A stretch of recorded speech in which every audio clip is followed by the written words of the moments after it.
Nice to meet you, everyone. I am Yang Shi from National University of Defense Technology. Today, I will present you our work as routing. The report is divided into 5 parts. First, we are going to explain the motivation. The basic problem in per-flow measurement is that of estimating the flow size, which refers to the number of packets in a flow. Recently, with the emergence of programmable switches, sketch-based solutions have achieved great success. Since the operator can realize the sketch directly in high-throughput switches, the sketches can provide statistics of all flows using only a small amount of memory. However, two practical issues have prevented us from obtaining satisfactory measurement performance. First, the deployment of sketches is usually partial due to the incremental replacement of programmable switches, leading to only a small fraction of traffic being monitored and inaccuracy in results. Second, traffic characteristics and measurement objectives are unique in different networks and may evolve dynamically. These challenges require us to deal with the problem that how to improve the performance of sketches. To deal with this problem, let's start with understanding the sketch. The accuracy of sketches are often measured using average relative error. For a given sketch, it has a proven accuracy in theory. Taking count mean sketch as an example, the estimated flow size is bounded by this formula, which related to the total number of packets. In order to reveal the concrete relationship between the traffic size and the flow size estimation accuracy, we ran several experiments using different types of sketches. The left figure plots both the real AREs and its fake curves of two count-mean sketches. We can see that ARE can be estimated well with the linear function of the total traffic size. This observation also holds for other sketches. This understanding can enable us to better utilize the deployed sketches. We here show the significance of using routing and sketch configuration to reduce the flow size estimation error by example. In the left figure, there are 4 flows and 4 switches. The link capacity of all links are set to 1 unit, while the bandwidth needs of all 4 flows are 0.1, 0.9, 0.5, and 0.5 respectively. The network operator has already deployed sketches in switch C and D for measurement, and F2 is regarded as the most important flow to be monitored. In the original situation, F2 is recorded in the sketch in switch D, and the ARE is determined by the total traffic size of flow 1 to flow 4. As a comparison, if we configure the switch C and D as the right figure shows, F2 is then multiplies the sketch in switch C, while the other flows share the sketch in D, and the measurement error of important flows is reduced. Based on the observations in previous example, we designed the sRouting. Next, we will present the overview of sRouting. sRouting consists of 2 parts. An offline part takes a long-term traffic information as input and determines the optimal flow routing and sketch configuration strategies. After the offline strategy is deployed to handle the dynamic changes while the network is operating, the online part of sRouting will adjust and install strategies accordingly. In the coming part, we will detail the offline part of sRouting. First, we outline the network and sketch models in sRouting. Due to the huge number of flows in the network, it is unrealistic to create a specific routing and sketch configuration for each flow. Therefore, we follow previous work and adopt the flow set as the smallest routing unit. All flows belong to the same origin and destination pair of the source and destination address are regarded as one macro flow. A macro flow is then divided into multiple disjoint flow sets. For each flow set, we choose one feasible path as its routing path, and all flows in this flow set will go through this path. For the sketches, we allow partial deployment of programmable switches and sketches. To cater various measurement objectives, we can assign different importance values to each flow set. All these assumptions and models make sRouting practical and general. Then we formulate the offline sRouting as an integer layer programming problem. The detailed definitions are listed in the paper. The objective is to minimize the weighted measurement error of flow sets.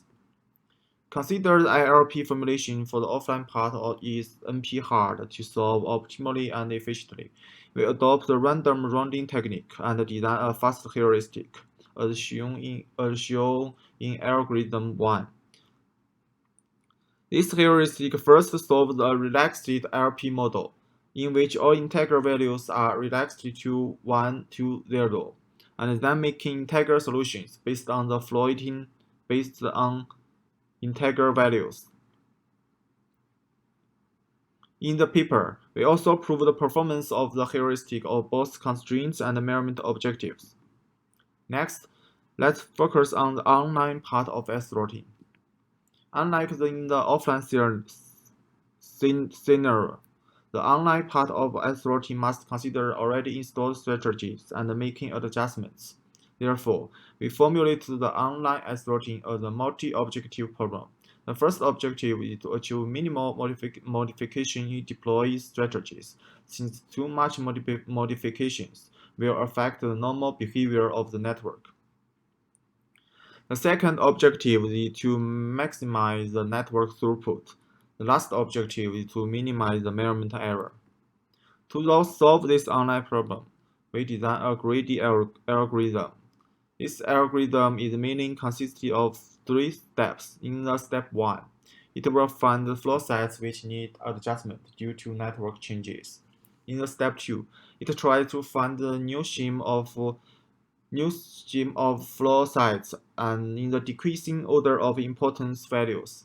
In the step 3, it will seek the chance of accepting more important flow sets through replacing others.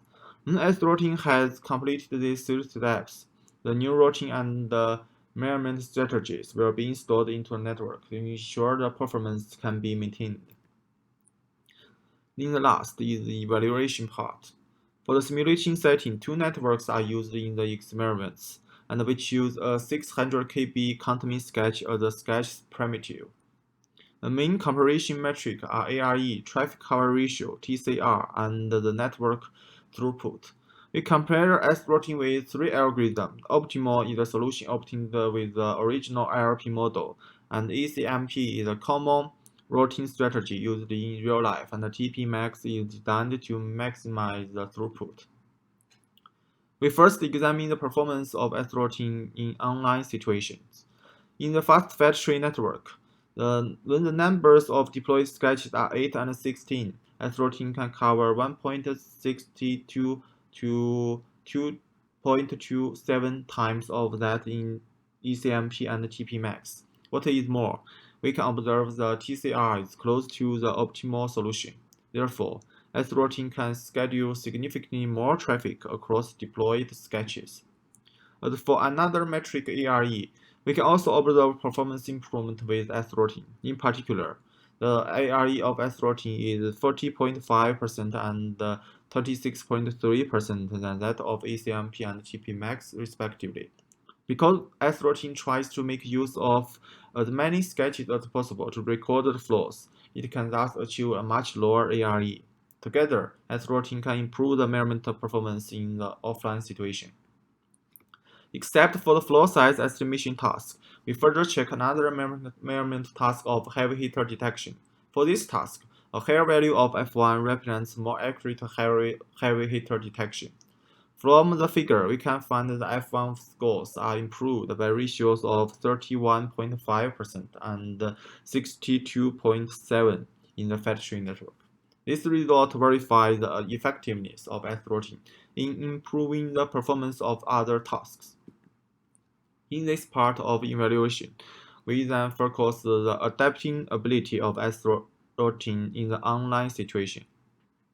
To simulate a variable network, we make some changes to the topology or the traffic characteristics. The details of these online events are summarized in this table, including changes in topology, traffic, and number of sketches. In the same way as with the online situation, we consider TCR and ARE for online measurement performance. We can observe that online adjustment in sRouting has a great effect on keeping the TCR at a high level, since the minimum TCR are 69.4% and 68.5% in the two networks. Besides, even though a small increase occurs in the ARE of sRouting, it is still much lower than that of other routing algorithms. We can now conclude the proposed sRouting can effectively respond to changes in the online situation while keeping the measurement performance at a high level. When focusing on the measurement performance, it is vital not to ignore the most primary role of traffic routing to transmit the packets. Thus, we compare network throughput in the online situation. We are pleased to discover that sRouting achieves a similar throughput to TP-Max, with a maximum difference of about 2.9%. The reason for this is that the primary goal of sRouting is to better utilize deployed sketches for measurement. Accordingly, large-sized flows are considered to have higher priority, which also guarantees the network throughput at the same time. That's all of our presentation. Thank you. 谢谢。